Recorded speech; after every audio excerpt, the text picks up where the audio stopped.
तर आज माझ्यासोबत असं काय होईल वाटलं नव्हतं. त्यासाठी ब्लॉग शेवटपर्यंत बघा. तर गुड मॉर्निंग गाईज, माझं नाव आहे सिद्धांत आणि स्वागत आहे तुमचं माझ्या डेली ब्लॉगमध्ये. सकाळचा नाश्ता करून दुपारची झोप घेऊन निघालोय मी माझ्या आता जॉबसाठी. तर काल रात्री माझी बाईक झाली होती पंक्चर, त्यामुळे मी माझी बाईक जॉबवरच ठेवलं होतं आणि म्हणून मला आज जॉबला जाण्यासाठी कॅब बुक करायला लागलं.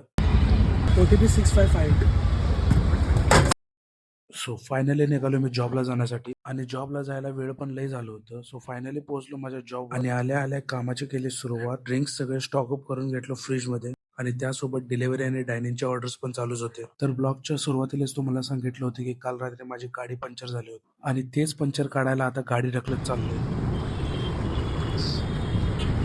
असला नशीब आमचं खराब आहे. एवढा लांब गाडी ढकलत आलोय आणि पंक्चरचं दुकानच बंद आहे आज. दुसरीकडे जायला लागणार आता. कुठे जायचं? कुठे जवळ कुठे? आणि शेवटी आम्हाला दुसरं पंक्चरचं दुकान भेटलंय आता.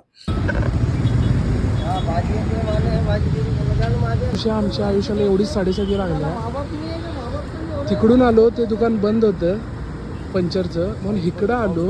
होय, पाऊस येणार. इकडं आलो तर इथला माणूसच नाही आहे. काय माहित आता किती वेळ लागेल, काय पावसात भिजावं लागेल.